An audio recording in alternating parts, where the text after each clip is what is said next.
हर महादेव, जय भोलेनाथ। नमस्कार, मैं साधना पांडे मार्गदर्शन पे आपका स्वागत करती हूँ। दोस्तों, गणेश चतुर्थी की बहुत बहुत शुभकामनाएं। आज गणपति स्थापना होने वाली है, हम गणपति को अपने घर में बुलाने वाले हैं। तो क्या करना है, जो भी आप नए गणेश जी लाए हैं या फिर घर में पुरानी चांदी की थी, दिवाली वाली लक्ष्मी गणेश जी की मूर्ति थी, तो गणेश जी को ले लीजिए। गणेश जी को फूलों का आसन दे दीजिए, ठीक है। गौरी गणेश जरूर बना लीजिए। आप एक दिन गणेश जी को रखने वाले हैं, आप 4 दिन रखने वाले हैं, 3 दिन रखने वाले हैं, आप 10 दिन अनंत चतुर्दशी तक रखने वाले हैं। जब तक आप रखेंगे, कुछ विशेष बातों का ध्यान रखिए कि सुबह शाम पूजा आरती आपके घर में होना चाहिए। सुबह शाम गणेश जी को भोग लगना चाहिए। और आपकी जो कलश होगा वो आप उतने दिन तक रखेंगे जितने दिन आप गणेश जी को अपने घर में रखेंगे। तो ये विशेष सारी बातों का ध्यान आपको रखना होगा। तो चलिए दोस्तों, अब हम सबसे पहले जो होगा वो रखेंगे भगवान जी का कलश। तो कलश रखने के लिए हम सबसे पहले फूलों का आसन देंगे। हो सके तो आप कलश मिट्टी का रखें, हो सके तो आप पीतल का रखें। तो यहाँ पे कलश जो है मेरे से तैयार हो चुका है मेरे द्वारा। तो कलश में मौली बांध दीजिए, गले में स्वास्तिक बना लीजिए और अंदर सिक्का सुपारी सब डाल करके और आम का पल्लव डालकर और कलश तैयार करें। कलश के ऊपर जो है एक नारियल रखें। उसके बाद दोस्तों एक नारियल ले लेंगे। नारियल पे मौली लपेट लीजिए, पीला कपड़ा लपेट लीजिए, जो भी आपको लगे वो लपेट लीजिए। उसके बाद नारियल का मुख अपनी तरफ करते हुए कलश को हम रख लेंगे। तो सबसे पहला काम हमारा ये हो जाएगा। और एक छोटी सी गौरी जी और गणेश जी जरूरी है बनाना। तो ये अगर आप अपने घर में गोबर से चाहे तो बना सकते हैं, या हल्दी से। आप क्या करें कि थोड़ी सी हल्दी ले लें और उसमें पानी डालकर उसको ऐसे ऐसे जब करेंगे तो वो पिंडी टाइप की बन जाएंगी। तो उनको गौरी जी बना लीजिएगा और एक सुपारी ले लीजिए। सुपारी पर कलावा लपेटकर गोल बनाकर उनको गणेश जी। अब ये हमारी तैयारी जो थोड़ी सी थी वो हो गई। अब हम क्या करेंगे, तो सबसे पहले दोस्तों नया नया गणेश जी का मूर्ति है तो हम उनको बुलाएंगे, क्योंकि जब आप भगवान को यहाँ बुलाएंगे तभी पूजा कर पाएंगे।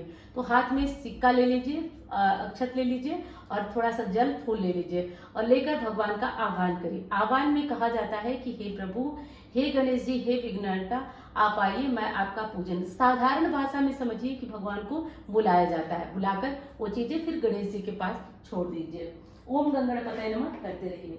इसके बाद दोस्तों आप दीप प्रज्वलित कर लीजिए। उसके बाद आप एक दीपक प्रज्वलित कर लीजिए। कुछ लोग अखंड दीप जलाते हैं और कुछ जो है वो केवल और केवल जितने दिन गणेश जी रहते हैं सुबह शाम दीप जलाते हैं। तो जैसा हो सके, संभव हो जैसा वैसा दीपक आप रख लीजिए।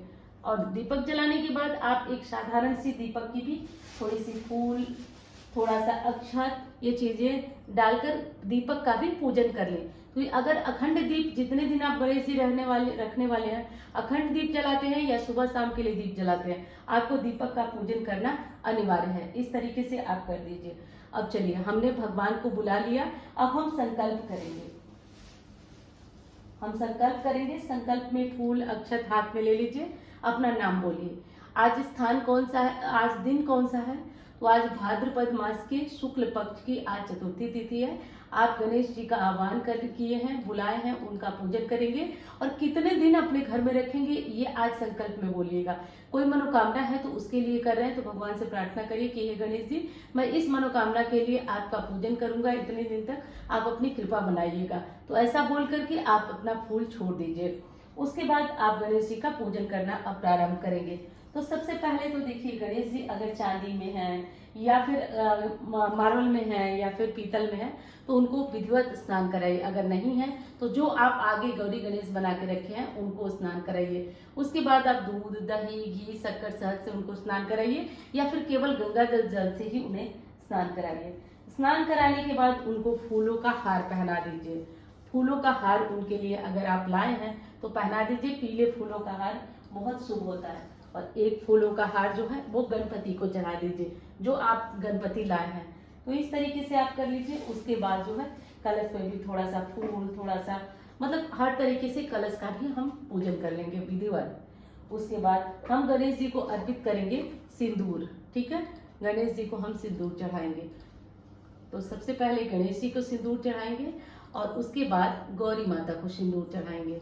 उसके बाद पुनः जो है जो गणपति हमारे नए लाए हुए हैं उनको हम सिंदूर चढ़ाएंगे। कलश पर भी सिंदूर लगाएंगे, क्योंकि गणेश जी को, और अगर सुहागिन है तो वही सिंदूर अपने मांग में भरेंगी और लड़कियां हैं तो वो सिंदूर न चढ़ाएं, किसी बड़ी महिला से चढ़ाएं। पीले लाल रंग का सिंदूर वो चढ़ा सकती हैं। तो ये काम कर लीजिए। उसके बाद गणेश जी को जनेऊ हम समर्पित करते हैं, तो आप गणेश जी को जनेऊ समर्पित करें।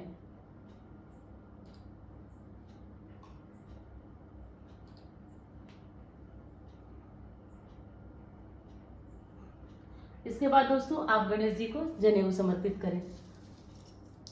उसके बाद दूर्वा समर्पित करते हुए कुछ विशेष बातों का आपको ध्यान रखना है। जैसे दूर्वा में कुछ लोग हैं जो पूरा दूर्वा ही समर्पित करते हैं, नहीं, दूर्वांकुर समर्पित किया जाता है।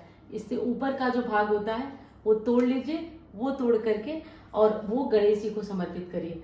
दूर्वा समर्पित करिए, इससे गणेश जी की बहुत बड़ी कृपा मिलती है।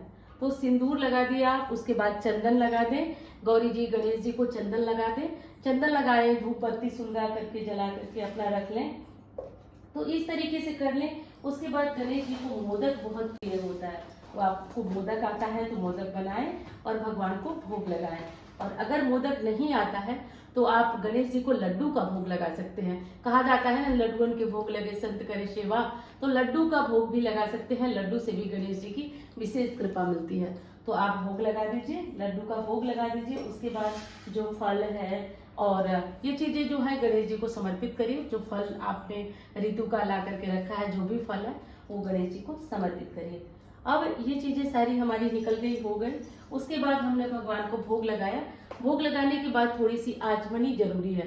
आचमनी में क्या होता है, तो बस वही भोग की चीजों को 2 बार जो है इस तरह से पानी लेकर थोड़ा सा करके और भगवान से हाथ जोड़कर प्रार्थना किया जाता है कि हे प्रभु, हमारी जो पूजा है वो स्वीकार करें। उसके बाद लौंग इलायची रख करके और एक ले लेते हैं पान का पत्ता। इससे बहुत फायदा रहता है। तो एक पान के पत्ते पे लौंग इलायची देख लीजिए। अब बाद में लौंग इलायची का क्या करेंगे ये भी पूछा जाएगा। बाद में लौंग इलायची क्या होगी, तो इसे आप चाय में डाल करके खा सकते हैं, सब्जी में मत डालिएगा। अगर लहसुन प्याज बिना सब्जी बनाते हैं तो आप उस सब्जी में भी प्रयोग कर सकते हैं। तो इस तरीके से करके आप गणेश जी की आराम से साधारण पूजा कर चुके हैं। अब आप बैठकर गणपति अथर्वशीष का पाठ कर सकते हैं, गणेश स्तोत्र का पाठ कर सकते हैं, गणेश सहस्त्र नाम का पाठ कर सकते हैं। मैंने वीडियो में बताया एक बहुत ही महत्वपूर्ण उपाय है जो 100% खाली नहीं जाता है।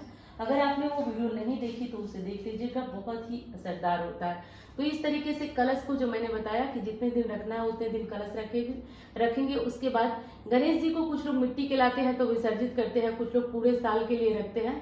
तो जो मिट्टी को लाते हैं विसर्जित करते हैं वो कलश के पानी या कलश को भी साथ साथ ले जाते हैं। अगर नहीं ले जा सकते कलश को घर में आप विसर्जित करिए तुलसी का गमला छोड़कर अन्य किसी गमले में। तो इस तरीके से करके आपका गणेश जी का पूजा है वो आपका पूर्ण हुआ। सुबह शाम आरती भोग ये सारी चीजें बहुत जरूरी है।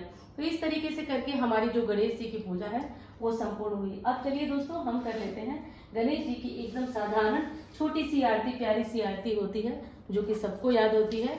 जय गणेश देवा, माता जाकी पार्वती, पिता महादेवा। तो ये सबको ही याद होती है। तो चलिए हम गणेश जी की प्यारी सी आरती कर लेते हैं। आरती करने के बाद हम भगवान से प्रार्थना करेंगे कि हमारी जो कामना है वो पूर्ण हो जाए, या कामना नहीं है तो भगवान हमारे परिवार के ऊपर अपनी कृपा बनाए रखें। ऐसा बोल करके हम गणेश जी की प्रार्थना करेंगे, आरती करेंगे। आरती करके बस यही साधारण सी पूजा होगी। प्रतिदिन बस इतना करिए कि आप फूल चढ़ाइए, अक्षत चढ़ाइए, भोग लगाइए, दुर्वा मोदक ये चीजें चढ़ाइए और भोग लगाइए। प्रतिदिन यही साधारण सी छोटी सी, हाँ प्रतिदिन आप जनेऊ नहीं चढ़ाएं, बाकी जो साधारण छोटी सी मैंने पूजा बताई वो आप प्रतिदिन कर सकते हैं। तो इस तरीके से करके आप सुबह या शाम कर सकते हैं। जय गणेश जय गणेश जय गणेश देवा, माता जाकी पार्वती, पिता महादेवा, लड्डुअन के भोग लगे संत करे सेवा।